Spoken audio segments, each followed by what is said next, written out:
మన మిత్రుడు చెప్పినట్టు కిలోమీటర్కి 10 రూపాయలు ఇస్తున్నారని చెప్పారు కదా.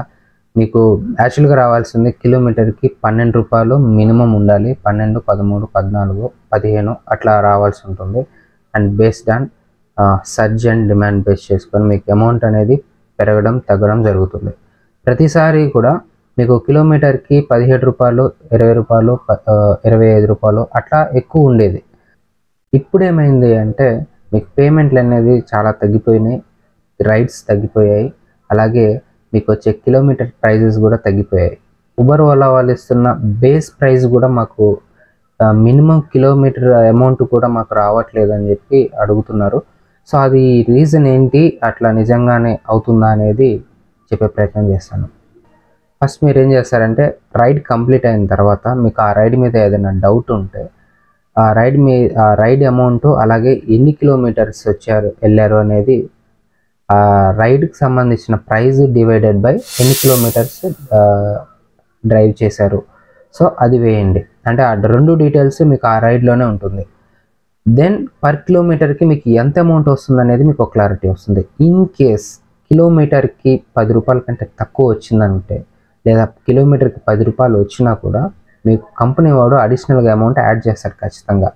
ఎక్కడ యాడ్ కనిపిస్తుంది ఆ అమౌంట్ అంటే, మీకు వ్యాలెట్లోకి వెళ్ళగానే మీకు అక్కడ మీ ఎర్నింగ్ అమౌంట్ కనిపిస్తుంది. దాని మీద క్లిక్ చేయండి. దాని కింద టోటల్గా మీ ట్రిప్ డీటెయిల్స్ కనిపిస్తుంది. అంటే ఒక్కొక్క రైడ్కి ఎంత అమౌంట్ వచ్చింది, ఎంత అమౌంట్ కట్ చేసుకున్నాడు అనేది ఎవ్రీ రైడ్కి ఆ డీటెయిల్స్ ఉంటుంది. ఓకే, మీరు గమనించారో లేదో అక్కడ ఎలా ఉంటుందంటే ఆ రైడ్ మీద అడ్జస్ట్ ఫేర్ అని చెప్పి ఉంటుంది. అంటే పేమెంట్ అనేది అడ్జస్ట్మెంట్ కింద కట్ చేసినట్టు, అడ్జస్ట్మెంట్ కింద యాడ్ చేసినట్టు.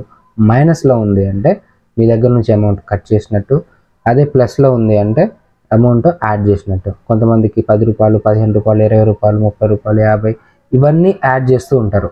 ఎందుకు అంటే మీకు రావాల్సిన అమౌంట్ కంటే వాళ్ళకి ఆఫర్ ఇస్తాడు, కస్టమర్స్కి ఆఫర్ ఇస్తాడు కదా. సో దానివల్ల వాళ్ళకి బిల్ అనేది తగ్గించి ఇస్తాడు. అండ్ ఆ అమౌంట్ వచ్చేసి మీకు కంపెనీ వాళ్ళు యాడ్ చేస్తారు. ఇన్ కేస్ అక్కడ యాడ్ అవ్వలేదు అంటే ఆ రైడ్ మీద ఏదైతే మీరు రైడ్ చేశారో ఆ రైడ్ మీద క్లిక్ చేస్తే మీకు రైడ్కి సంబంధించిన లాస్ట్లో స్క్రోలింగ్ చేస్తూ ఉంటే మీకు లాస్ట్లో హెల్ప్ అనే ఆప్షన్ ఉంటుంది. ఓకే, హెల్ప్ అనే ఆప్షన్, ఆ రైడ్కి సంబంధించిన హెల్ప్ అనే ఆప్షన్ మీద క్లిక్ చేస్తే దాని మీద మీ యొక్క ఇష్యూని సెలెక్ట్ చేయండి. క్యాష్ ఇన్కంప్లీట్గా ఉంది అంటే మాకు రావాల్సిన అమౌంట్ కంటే తక్కువ వచ్చింది. సో అప్ ఫ్రంట్ పేమెంట్ అనేది మీకు ముందే ఆ రైడ్కి చూపిస్తుంది కదా. సో ఇంత అమౌంట్ చూపించింది, దానికి దగ్గరలో అంటే ఒక 15, 20, 30 రూపీస్ రేంజ్లో ఉంటే ఓకే. అంతకంటే ఎక్కువ డిఫరెన్స్ కనిపించింది అనుకో, సో అది టెక్నికల్ ఎర్రర్ వల్ల అట్లా వచ్చిందని అర్థం చేసుకోవాలి. దెన్ మీరు హెల్ప్ ఆప్షన్ త్రూ మీరు కంప్లైంట్ని రైజ్ చేస్తే ఆ అమౌంట్ అనేది యాడ్ చేయడం జరుగుతుంది. ఓకే, ఖచ్చితంగా యాడ్ చేస్తారు. లేదు అంటే కస్టమర్ కేర్ నెంబర్కి కాల్ చేసి ఆ రైడ్కి సంబంధించిన ఇష్యూని మీరు హైలైట్ చేయండి, అలాగే మాట్లాడండి. ఆ అమౌంట్ అనేది వాళ్ళు ఖచ్చితంగా యాడ్ చేస్తారు. మ్యాక్సిమం యాడ్ అయిపోతుంది. ఇన్ కేస్ టెక్నికల్ ఇష్యూ వల్ల కొంతమందికి యాడ్ అవ్వదు. అలాంటి వాళ్ళు ఆప్షన్ త్రూ రిక్వెస్ట్ పెట్టుకోవచ్చు. కిలోమీటర్కి 8 రూపాయలు పడింది అంటే అది ఖచ్చితంగా మీకు రావాల్సిన అమౌంటే. ఎందుకంటే కంపెనీ ఇచ్చిన కమిట్మెంట్ కిలోమీటర్కి 8 కాదు, 11, 12 ఏమో ఉన్నట్టుంది. మినిమం అమౌంట్ వచ్చేసి 11, 12 ఉంటుంది బేస్డ్ ఆన్ సర్జ్. సో సర్జ్ని బేస్ చేసుకొని మీకు అమౌంట్ అనేది పెరుగుతూ తగ్గుతూ ఉంటుంది. ఓకే.